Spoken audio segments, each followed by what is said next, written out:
Okay, so the 2013 Chevy Cruze developed a little bit of a misfire under load. So trying to pass or merge, it was fine at idle, but anything under load really caused it to misfire, and you could really almost count the plugs firing. It was that bad. But did some research on it. I did replace the plugs back at about 60,000 miles, which is about 10,000 miles ago. And the next thought is to replace the coil pack, because I've been told that about 70,000 plus miles they sometimes start to fry out and just need to be replaced.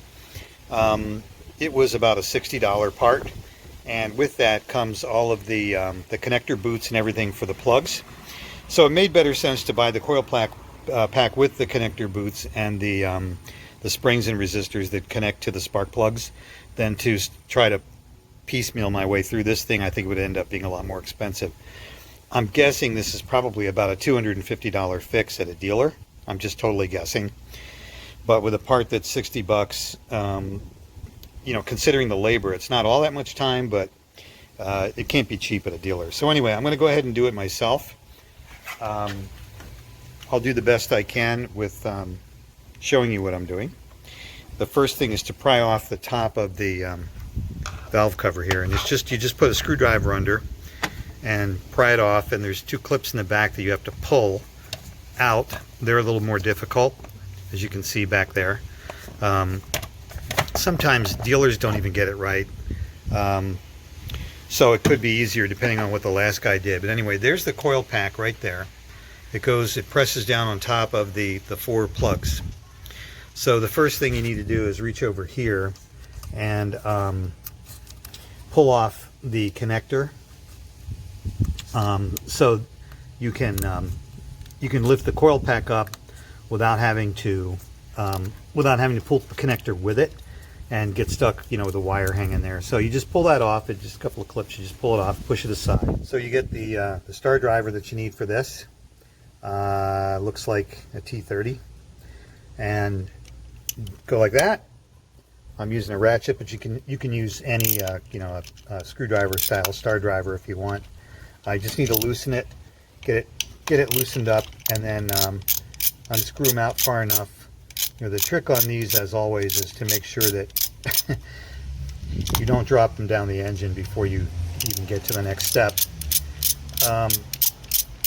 Because as with most of these cars, there's about 3 million places you can lose something like that if you're not careful. So take them out.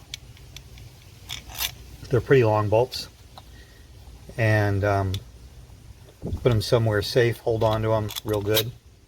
So there's the coil pack, and sometimes you need to put a channel lock on these and maybe put a rag over it or something to keep from hurting it. But since I'm replacing this one, I'm not going to be quite as careful pulling it out. But basically, as you can see, you just pull it straight out. You'll see you have the four boots. Well, there should be a fourth. Not all the boots stick properly sometimes, but it's you'll see the boots that go down onto the spark plugs, as you can see in there. That last boot stuck in. So yeah, you just pull it off. It's not a big deal.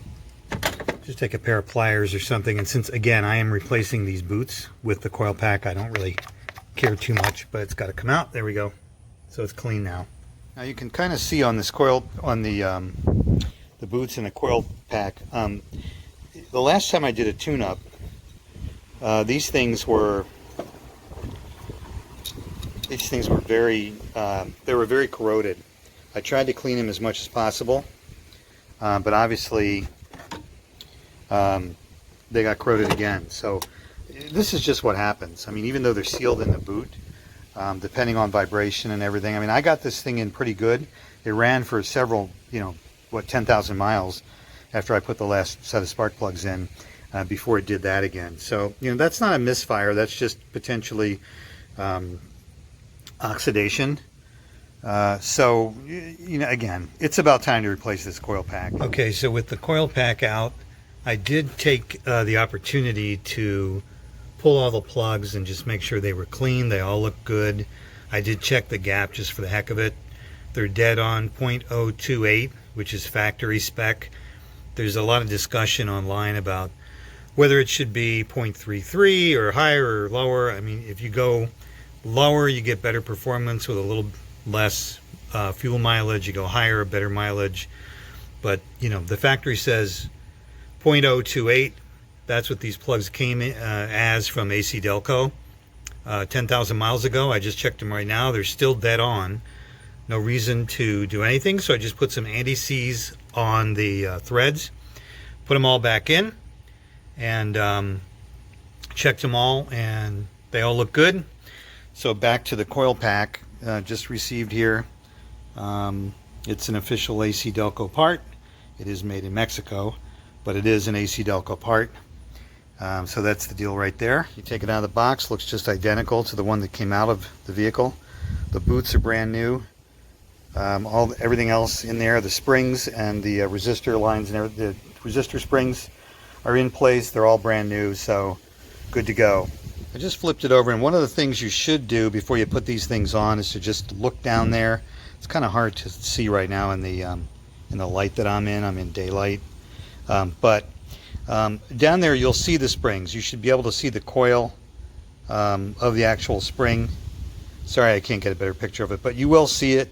You just want to look down there and make sure you see the reflection of the coil, that it's standing there. You can see a little bit of it standing straight up.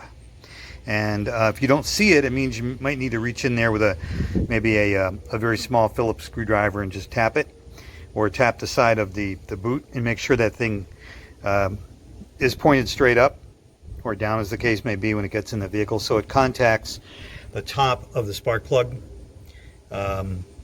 Otherwise, you'll be taking this back off to correct it later, and you don't want to have to do that. So you just bring it in, just as we did with the one we took off. You center it over the openings, and press it straight down, just with the pressure of your palm, and you'll feel it sit and seat onto those spark plugs, and there you go.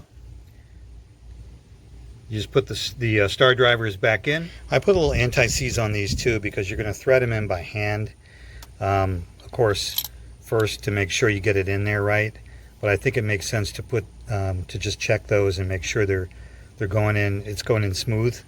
You always want to do this stuff by hand first. Here's what I mean by anti-seize. You just buy it at any auto supply store. You can buy a little packet of it for like $1.98. It's enough to do. You could probably do 5 tune-ups with this stuff on plugs.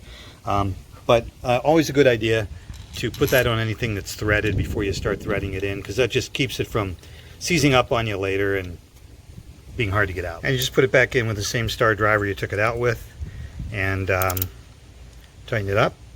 Not over tight, but just really snug, because it is a plastic product, right? So you want to be careful. Then don't forget, you come back over here, you put the connector back on. It just pushes right back on. And make sure it seats fully. It's a little rubbery, so you got to coax it a little bit, and then she should be good to go. You'll want to tighten it up again. So that took a little bit of playing around with, because these things are rubber parts, and sometimes they get a little dirt in them, and so I just pulled it off and blew it out, popped it right back in, and locked it back in place. You're going to put the Ecotech cover back on. This is where most people get it wrong, and you can kind of see from these connectors on here that they've been, mangled a little bit from, I think, people rushing maybe in the past to do service here. So those, you just want to make sure that they actually pop inside, as you can see, and then you just pop it down. You just give it a whack, seat it down. Same thing on the front. Again, it's plastic, so it's not going to be the most elegant thing in the world to put back together, but that is tight, and that's not going anywhere. And you're done. So that's how you replace a coil pack in a first-gen Chevy Cruze. This is a 2013. I think it's the same on everything from 2011 through 2016 or 17, I believe. I think 17 or 18 was when they changed the setup of the car a little bit, but I believe the engine did not change. It's a 1.4 liter turbo. That's the deal. All right, I just started her up. no problems. Everything's looking good. Idle's nice and smooth. These engines are a little noisy. They do have a little bit of a tapping sound sometimes. Sometimes there can be a clicking sound. And a lot of times that clicking sound is actually the timing chain, which also needs to be tightened. It says in the owner's manual what the interval is, but I don't remember right now. We had that done on this car. It really helped it a lot. But you know, it is a turbo. It's got a lot of things going on, so it's a good little engine, but it's not a very quiet motor. Anyway, that's the end of that deal. She's running good. I'm going to take her out on the highway and power it up and see if we cured that problem. Okay, so the epilogue on this car is that we've got a little over 71,000, almost 72,000 miles. Replaced the coil pack, took it up the highway, drove it under load, merged, turned the AC on, put as much load on it as we could. Smooth as silk. Replacing the coil pack, which also replaced the spark plug boots and the springs and everything inside, without even replacing the plugs, but just checking them. Solved the rough idle problem and the miss under fire. So we're all good. So much for our 2013 Chevy Cruze. The coil pack was a very cost-effective replacement, about 80 bucks plus tax. GM factory part. No problem with fitment. Went on really well. It was probably about a 15-minute fix. Thanks for watching.